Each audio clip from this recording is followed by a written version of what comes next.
This is going to be a controversial video, but please give me the respect of watching the entire video before downvoting or leaving a negative comment.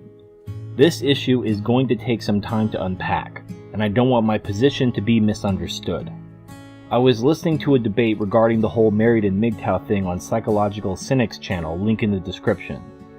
Specifically at the 3-minute and 16-second mark, a guy named DT from the Black Brigade said something that got me thinking. He mentioned that he was already married when he swallowed the red pill, and that he was told that he had to divorce his wife to quote get his balls back unquote. Or he could call himself something like a father going his own way, or a father and husband going his own way, FGTOW or FAGTOW respectively. I've also heard terms like MGTOW sympathizer and MGTOW supporter used previously. Sandman also did a few videos on supposed FGTOW or fathers going their own way, which I'll link to in the description. I don't think the distinctions need to be made between single men and single men with children. After all, I know Sandman himself is looking into surrogacy in order to have a child. And I've seen videos related to how the artificial womb will benefit MGTOW, and I've mentioned this myself. When a MGTOW uses these services to have a child or create a clone of himself, will they become a FGTOW instead of a MGTOW? What about divorced men with children? What about single men with pets? It seems superfluous to have all these distinctions within the MGTOW community. I think as long as a man rejects gynocentrism, especially traditionalism in general and marriage specifically, which are the cornerstones of gynocentrism, they are a man going his own way. Whether they have children, pets, or whatever.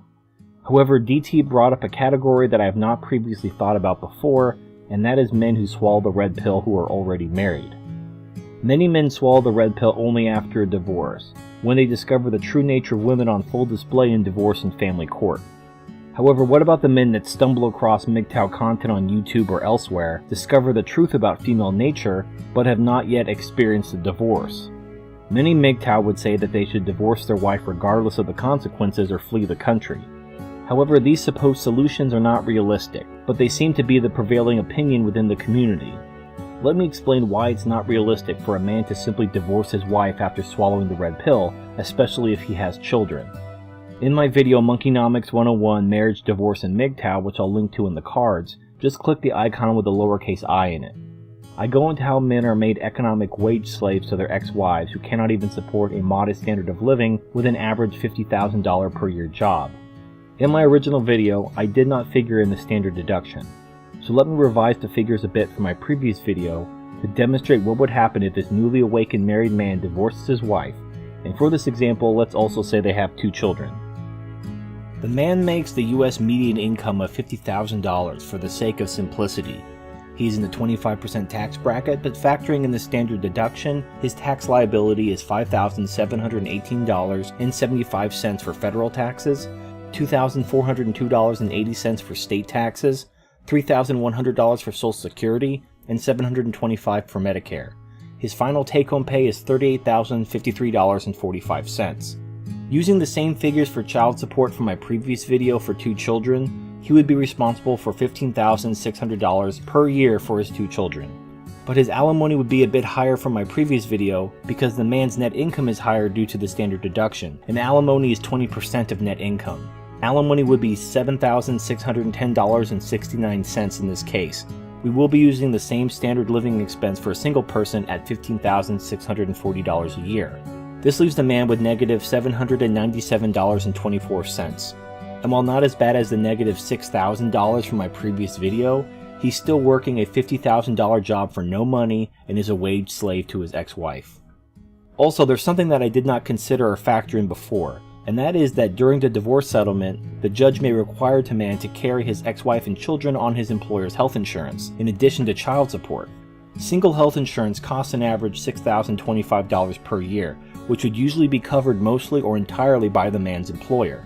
However, family coverage is $16,834, and the employer will only cover the employee's portion, leaving him to cover $10,809 himself. Even if he isn't responsible for his ex-wife's health insurance, so we deduct the $6,025 that the man would still be responsible for, we still have $4,784 to cover the children, which pushes his annual income to negative $5,581.24. If the ex-wife works and has insurance herself and they agree to split the insurance cost, he would only have negative $3,189.24 for the year. So honestly, for the MGTOW out there, telling these men to just divorce their wives and get their balls back, how does making $50,000 a year and taking home between negative $797.24 and negative $5,581.24 per year sound? Because all your money is going to your ex-wife and children. Also keep in mind that you're not going to see your kids anymore. Even if you and your wife are best friends and she allows you to see the kids whenever you want, you're going to be working at least 2 jobs, which means you're not going to have any time to spend with them. Terrence Popp covered this in a video called Deadbeat Dad Dilemma, link in the description. So divorcing your wife to go your own way doesn't mean you're free. Your ex-wife is going to control you and enslave you through the court system. You're going to be working at least 2 jobs to pay her child support and alimony obligations, or she will have you thrown in jail. On top of that, your standard of living is going to be shit because you've gone from whatever 2-story family home you originally lived in to the smallest apartment you can find in order to keep your costs low, because we've already established you're making negative money. On top of that, you're not going to see your kids anymore, and they will probably hate you for the rest of their lives for abandoning them for essentially no reason. Now, I do realize that there are many men in the MGTOW community who have been dragged through the divorce and family court system, and I think they'll back me up and say that this is not a liberating experience. Now, if your wife initiated the divorce, there's nothing you can do. But even after swallowing the red pill, discovering a woman's hypergamous nature, and understanding that she doesn't really love you as a person, but loves what you can do for her as a utility, it still makes more sense to stay with her than to divorce her. Another alternative that I've heard is that a man should flee to another country. That's not a better alternative when you consider how illegal aliens live. Being an illegal alien in a foreign country is an invitation to exploitation. You're paid under the table with no protections. In fact, you can be ripped off after a hard day's work, and if you protest, the person could just have you arrested for being an illegal alien. If you want to immigrate legally and get a visa to work, you have to meet strict requirements, and your wife can probably track you down and have you extradited back to the US for most developed countries. You could live somewhere like Mexico, which doesn't have an international child support agreement with the US, but you'll have to deal with the drug cartels and everything else that comes along with living in Mexico. It's really a matter of the lesser evil. If you swallow the red pill and you're already married, you really have no good options. You're going to be financially supporting your wife whether you stay married to her or not. But at least you'll live in a decent house, see your kids, and have semi-regular sex if you stay with her instead of filing for divorce. So what does this make men who find themselves in this position, but have awakened to the red pill and are following the MGTOW path to the greatest extent possible? Some have said that they should go join the men's rights movement, but what if they're not a traditionalist and they reject gynocentrism? Now, it may seem contradictory to be married and reject traditionalism and gynocentrism, but again, we're talking about men who got married before swallowing the red pill, not people who claim to be MGTOW while advocating for marriage and traditionalism. Nobody who claims to reject gynocentrism should advocate for marriage, or tell people it's okay to get married. However, men who literally wake up after swallowing the red pill and are already married shouldn't just divorce their wives and abandon their families in exchange for being a wage slave without a very good reason, such as if the woman is physically abusive. And if that's the case, the man may actually be able to get custody of his children through the use of hidden cameras. So let me get to the point. I don't think that these married men who swallow the red pill should be forced out of the MGTOW community, or told to just join the men's rights movement.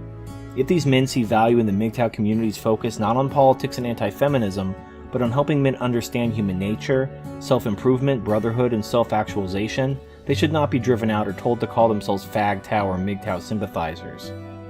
The reason is that this creates a hierarchy which I personally reject. There are no leaders in MGTOW, it's an open community of peers, although some are more prominent than others. Nobody speaks for MGTOW, and consensus is earned through evidence and argument, not rank or status. This is also why I don't subscribe to the whole MGTOW level system, where this person is a level 2 MGTOW, but this person is a level 5 MGTOW.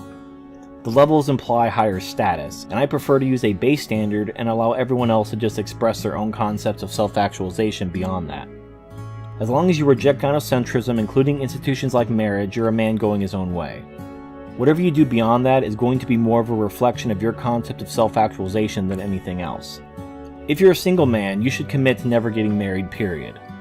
However, if you're already married when you swallow the red pill, it doesn't mean you can't reject gynocentrism in marriage while appreciating the reality that staying with your wife is the best available option that you have. All that being said, married men should not call themselves MGTOW, even if they are part of the community. But I think labels like FAGTOW, MGTOW, FIGTOW are needlessly divisive. much like the MGTOW level system. I suggest that men who swallow the red pill while married adopt a more generic label like red pill man. But if that's too generic, rather than to be told to go be an MRA, I have a suggestion for a more dignified label than that of MGTOW sympathizer or MGTOW supporter. AWM, or Awakened While Married. It's not a separate movement or community, it's just an acronym of designation for men who swallow the red pill after marriage. It's easier to say that and more dignified than being called merely a supporter or sympathizer of the community. And we already have so many acronyms, what's one more? So in conclusion, I'm not saying MGTOW can be married or support marriage, as it is fundamentally gynocentric. But I think that support and understanding should be extended towards men who are already married when they discover MGTOW and swallow the red pill. This is a topic that hasn't really been explored as far as I know, so I am interested in your thoughts. Tell me what you think in the comment section below. Thank you for watching, and I'll see you next time.